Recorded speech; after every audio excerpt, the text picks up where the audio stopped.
Good morning, everyone. My name is Nicole Guertin, and I'm the project lead for 101 Experience. I wanted good morning to Pamela. Thank you for bringing this great group of people together.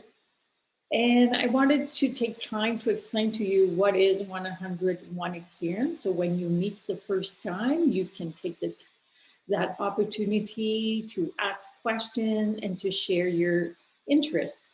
So let's start this presentation. I'd like to recognize that we are on the land of the Cree, Ojibwe, and Algonquin here in Timiskaming, Northern Ontario. We're very lucky that they have preserved this land for thousands of years.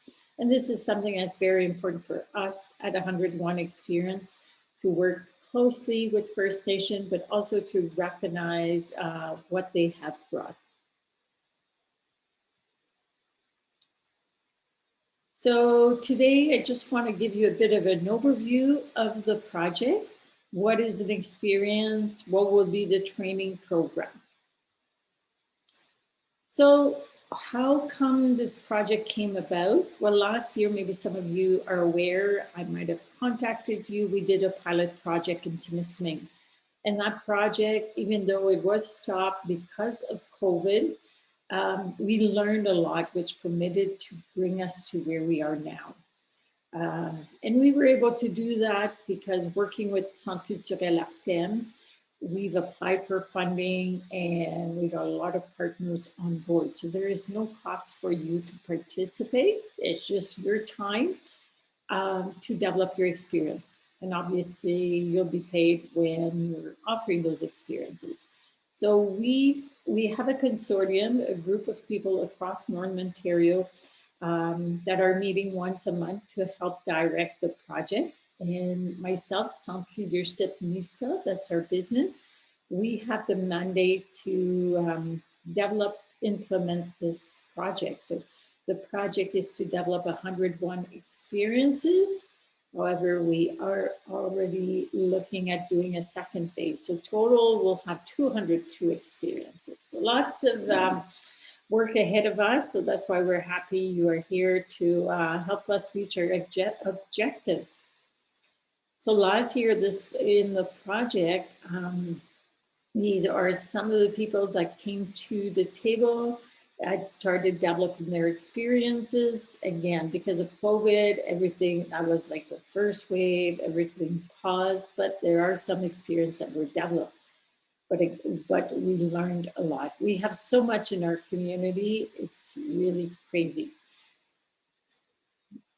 And the second big goal is not just to develop experiences, to develop tourism or the economy, but it's mostly making our communities more welcoming. Contact hypothesis, this is something that was developed in the 50s, and there's over 500 research that have used this theory. And we feel it's very applicable for experiences. So these are the elements that are needed to help reduce racism. And we see here in developing an experience, you need to spend quality time. When you just go pick up your Tim Horton coffee, you get to connect with maybe somebody from India. You don't know much about them, doesn't help to remove your perception, your bias. But spending an hour, a few hours with that person will make a difference. I have here, and I think that's a good example because my mother is very outgoing and she's in the choir, and there was some African students in the choir, and I asked her, did you go talk to them? And my mother usually talks to everyone, and she said, oh no, well, they stay on their own. And I'm like, wow, Mom, if you don't go talk to them, who's going to go talk to them? So with the Experience Project, we have a young girl, a 17-year-old girl in Hearst that developed a fish hut experience. And I brought my mom and my sister, and there was 2 African students, and spent 5 hours at the fish hut learning how to fish, how to do bannock. And I think this photo says everything, right? Kind of that connection between them, collaborating, of doing the bannock together and being on equal status. So I'm sure when choir starts, whenever it starts after these waves, my mother's going to go talk to those African students and say that she's met Dan and Michael. So this is what it's all about. And one of the things is social support, having municipalities, politicians to understand. So part of the job I'm presenting to council across the north to let them know what we are doing here. So tourism the old way or pre-pandemic was really mass tourism, taking a cruise, visiting a theme park, going up Eiffel Tower in an elevator. So we know these interests for people to do these tours is going to change drastically. It had already started that people wanted to do experiential tourism, connect with people.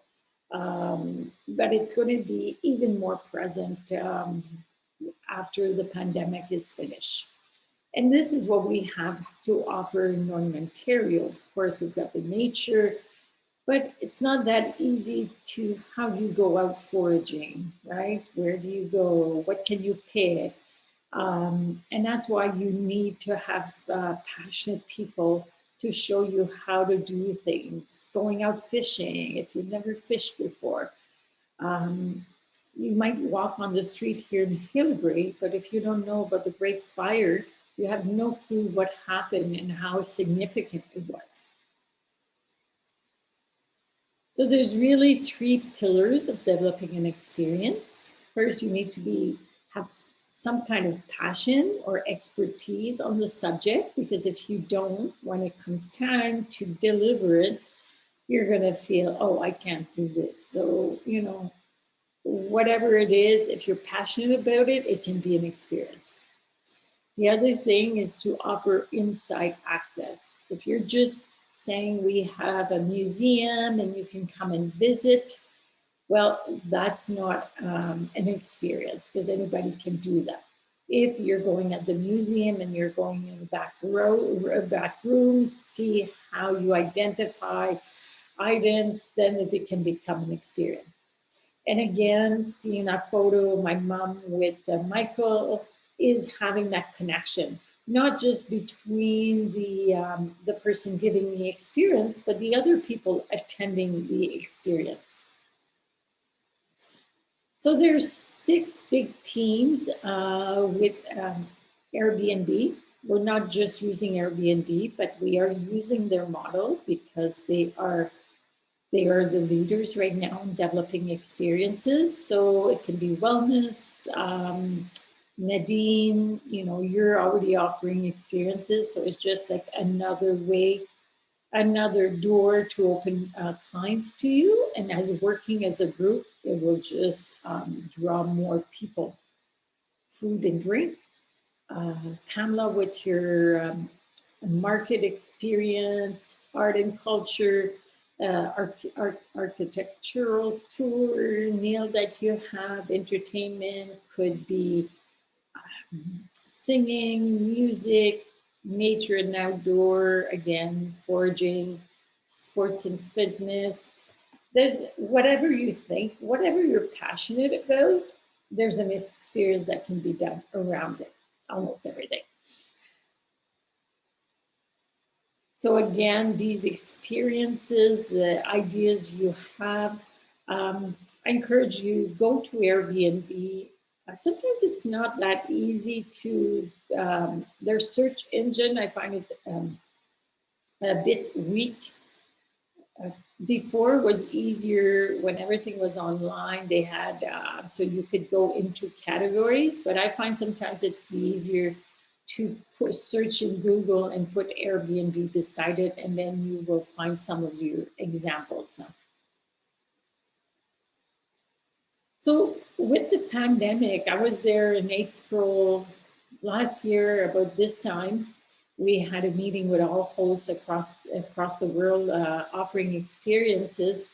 And the idea came out through that meeting that Airbnb should be doing online experiences. And within 2 weeks, they had developed online experiences.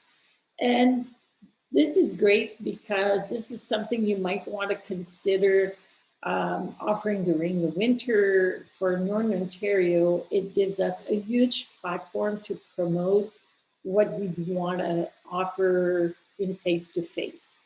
So as we're developing how to develop an experience, we're always thinking, how can it be online?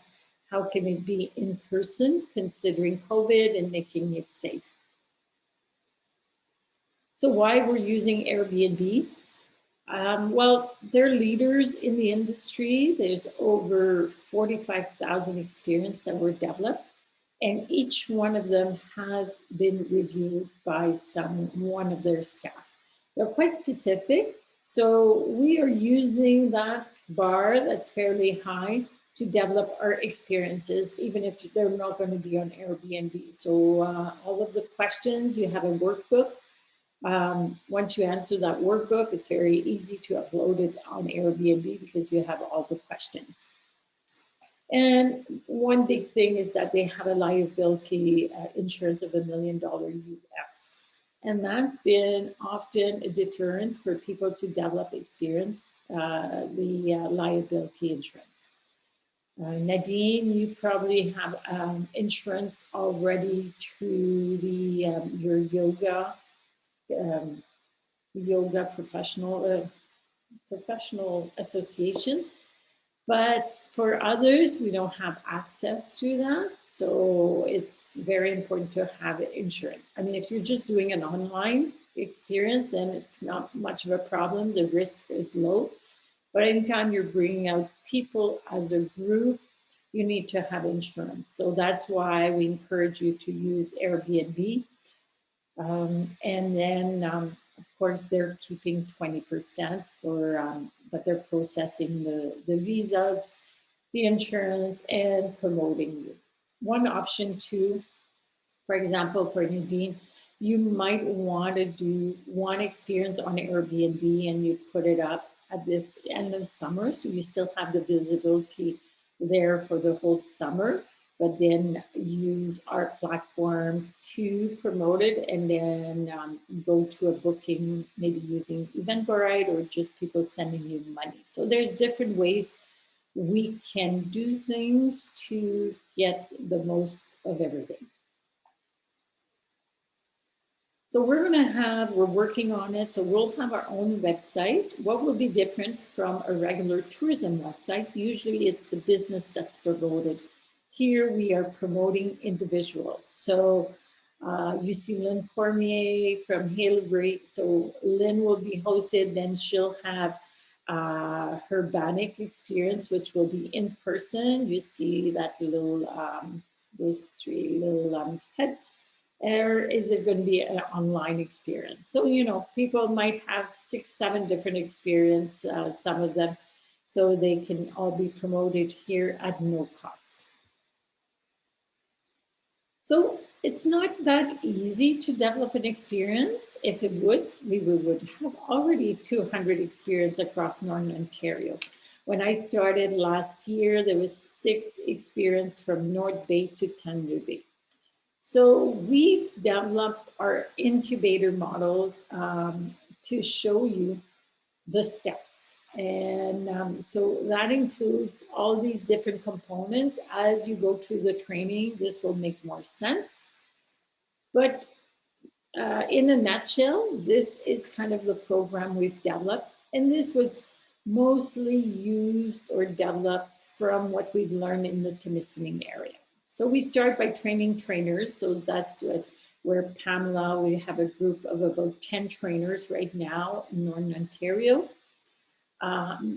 If ever one of you just love what we're doing and say, I'd like to train people, well, that could be an option. But whatever, to become a trainer, you need to be able to develop experiences on your own to start with and understand the process. So you are here at number 2, participants coming in and hearing about it at the information session. So you're listening to me now, and then you'll chat with Pamela in the next week or so, and you'll see if it's for you or not. And it's okay if it's not for you. We realize that it's not for everyone, but maybe you want to play a different role. You'd rather be a mentor, you might be an experience ambassador. So we've got a profile survey we'll send you after the first meeting, and that helps us identify three things: your passion, your entrepreneurship, and your time. Often people might be the time factor that will prevent them to do an experience. And then you go through, we'll give you training. We get to do a passion fair, which is like speed dating, where you pitch your idea early on. So you see, do I enjoy talking about my passion, or is this too stressful? And we continue to help you reach your objective of developing an experience. So we've got this training program that as we're going, we're really improving it along the way and seeing what's working. So already within the last 5 months, I really find that we've done big steps to start seeing how we can help people develop an experience. So you're going to have your first welcome and sharing your passion in the next few weeks. And then you start taking this module. This is Canvas, so you go on online and listen to videos. There's some workbooks. The workbooks are very key for you to start putting in writing what your experience would be. Then by the third week, we organize that passion fair. So we're going to ask you to invite 2 friends. And so everybody's going to invite 2 friends, and then we'll invite other people. So you're going to be pitching to 3 person, and then 5 minutes, they give you feedback, and this is online through Zoom. Then we take you out of that group, put you in another group, and you pitch again. And you do that 4 or 5 times during an evening, and you can see if you've enjoyed doing that. Then you come back as a group, you review the feedback, assess what you need as a mentor. We'll hook you up. This is like a bonus that you get someone else that wants to help you. And then the last module, we help you promote your experience, because yes, we're going to help you uploading it on the website, Airbnb, but you need to do also some work yourself, maybe putting up a poster locally, or pushing it on your social media. So you'll learn about what you can do. So next step for you, while you've listened to the video, thank you for doing that. Attend the introduction session, and then Pamela will send you the profile survey for you to complete. And that gives us an indication, yes, you're interested and you want to move forward. And then you're going to listen to the videos and those weekly meetings. So hopefully this is what we want, is for you to be able to have a product here for this summer. So main thing is to have fun. Of course, you're getting outside your comfort zone, but if Pamela has reached out to you, or you reached out to us, it's because you're ready. So thank you very much. Have a great day.